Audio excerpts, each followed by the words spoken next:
You've probably seen one of these, a Lego brick. But have you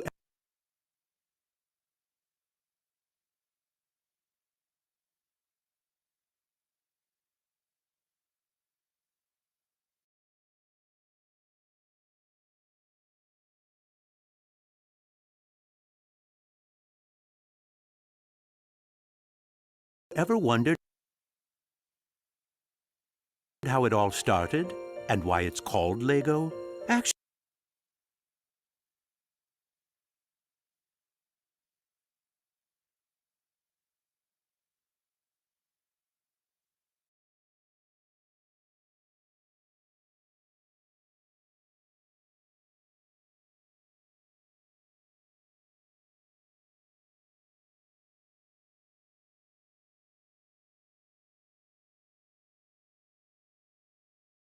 Actually, the name is much older than this plastic brick. Are you curious? You've probably seen one of these, a Lego brick. But have you ever wondered how it all started and why it's called Lego? Actually, the name is much older than this plastic brick. Are you curious? Let me tell you how it all began. Many years ago, there was a skilled and hard-working carpenter named Ole Kirk Christensen. Ole was a respected carpenter with his own company, but times were hard, so he didn't have much money and had to dismiss his last worker.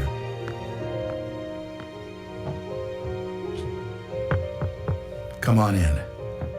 I've closed down the workshop and packed my things. Thank you. I suppose I'd better write you a paycheck.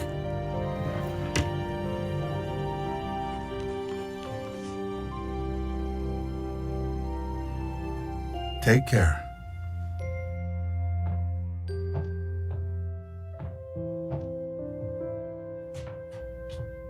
Well, that was the last one. I just didn't imagine that it would come to this. I know. It's hard to understand. But at least now it can't get much worse. But it did get worse. Shortly after, Ole lost his wife.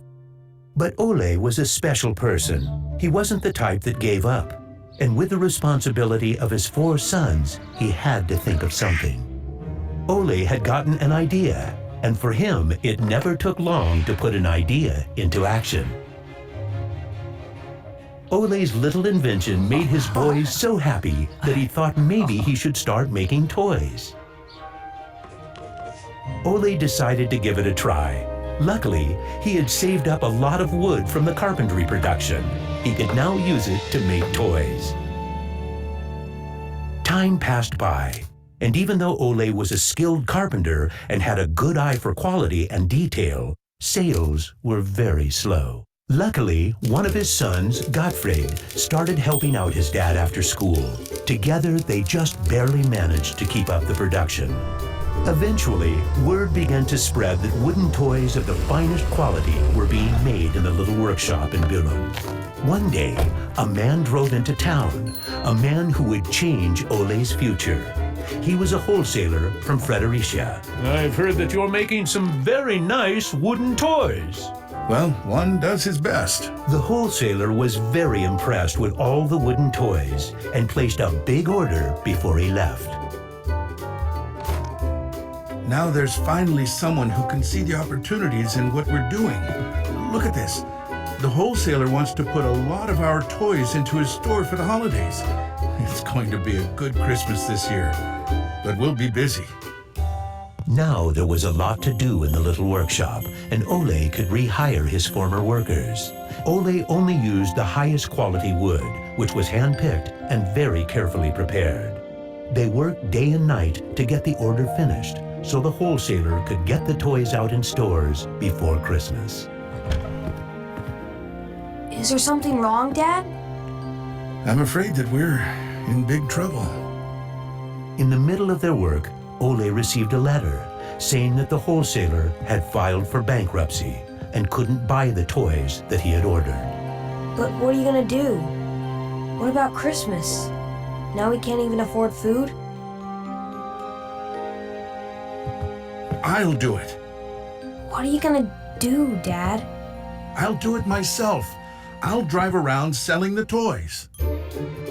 There was no time to lose. Ole packed the car with all the toys and drove off. Ole was a very good toy maker, but was not a very good salesman. He didn't like praising himself or talking about how carefully the toys had been made, but he had to keep trying if he was going to sell anything. This is going to be a blast. Is there anything you're interested in? It looks exciting, but I don't have a lot of money right now. Maybe we could trade and call it even. Well, I would prefer money, but... In the end, he succeeded in selling all the toys. He didn't receive as much money as he had hoped, but the family managed, and they had plenty of food for Christmas. Time passed by, but the toys didn't sell as quickly as they had expected. Ole thought perhaps the company needed a good name. What should it be? It has to be a short word. I want it to convey playing well. In Danish, playing well is called leg godt. What should it be? What should it be? Yeah, if only I could get some sort of a sign.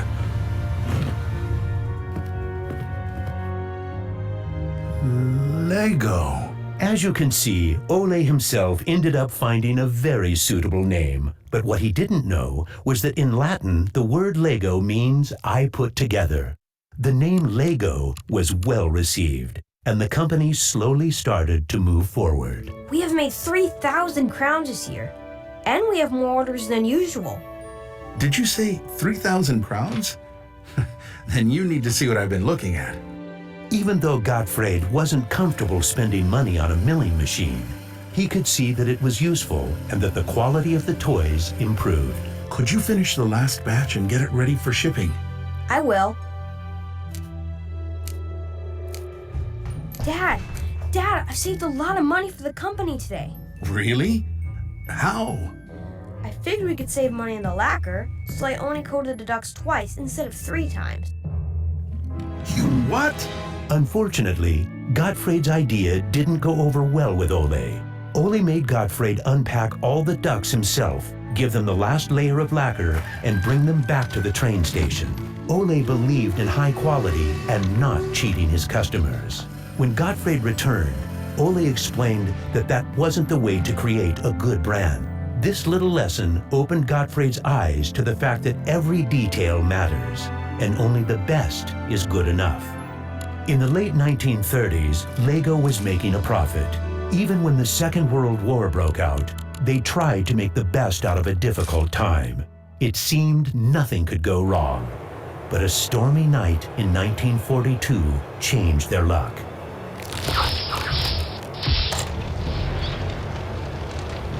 There's a fire! The workshop is on fire! But when the firemen arrived, they were unable to save the workshop. It burned to the ground, and all the drawings and models were destroyed. Ole was beginning to lose hope.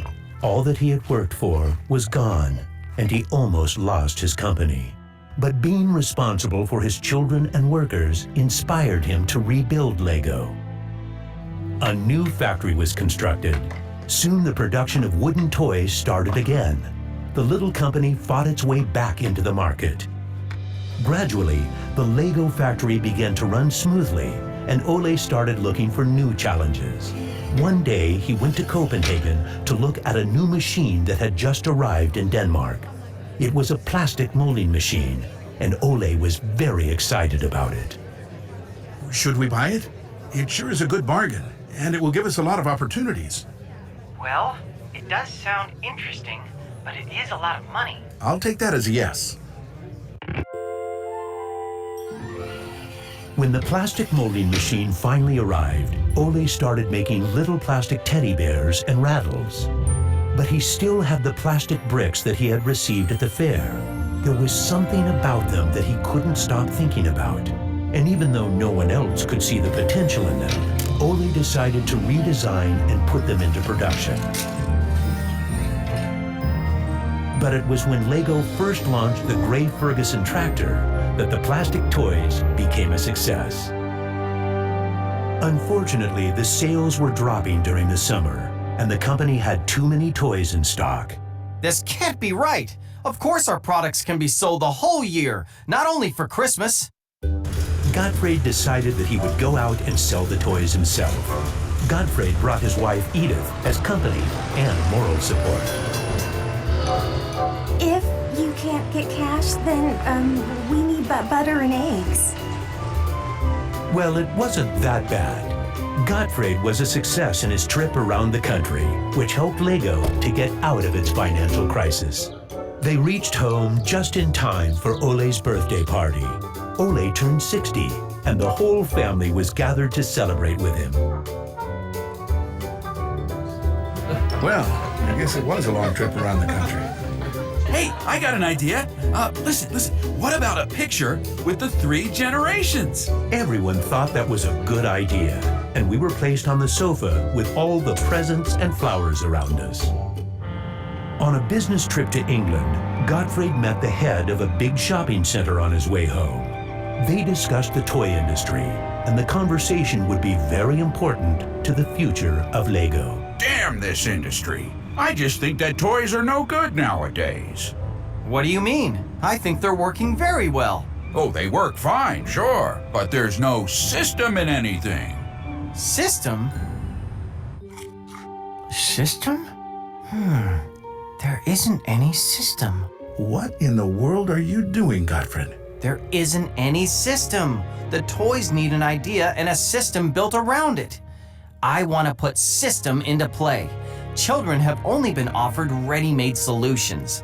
They need something different that will strengthen their imagination and creativity. So you're trying to put Lego into a system? Interesting. That same year, Lego started producing the first Lego system of play. Children could now build houses from the Lego bricks. The town plan gave play a realistic town setting, and with this, children learned about traffic safety. My sisters and I could play with the new Lego system for hours. Some people said we were the luckiest children in the world because we grew up in a toy factory. It was a huge breakthrough, and Gottfried decided to try selling it outside of Denmark. The system of play was so popular that they managed to sell it to many countries. Look what I just built! That is really nice, Kel. Even though Lego was meant for only building houses, there was still a lot of opportunities. There was just one problem. I can't lift it up. It keeps falling apart.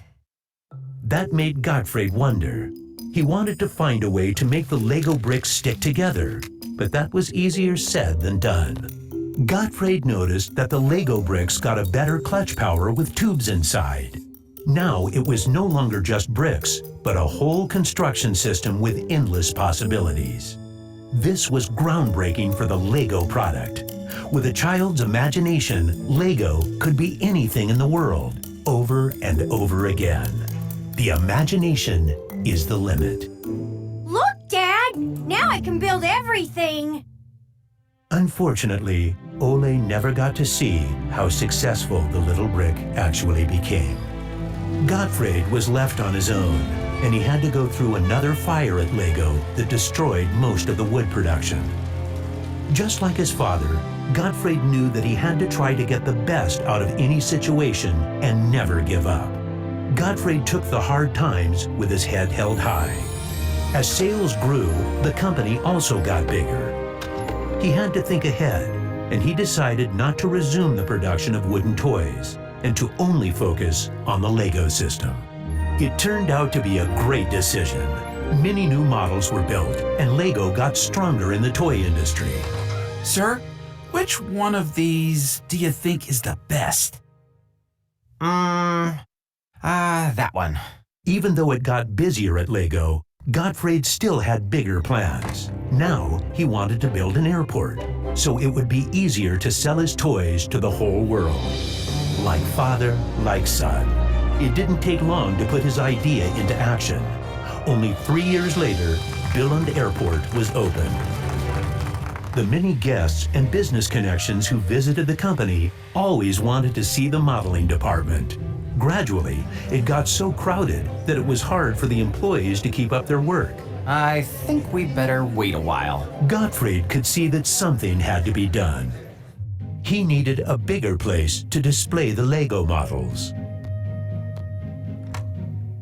I don't want to interrupt, so I'll just put this package of our new Lego train on the table. Just put it there. Train? The idea grew quickly from an exhibition room to an amusement park. And then we could have a tower so you could look over the whole park from above, the whole town. It will be a land made out of Lego. Legoland! Well, it looks interesting, but how many visitors are you actually counting on? Well, I guess, 200, 300,000? 300,000! Even though it sounded like a lot, my dad was actually pretty far off the mark. There were 600,000 guests the very first year. My family and I were there to greet the guests. We've kept up this tradition ever since.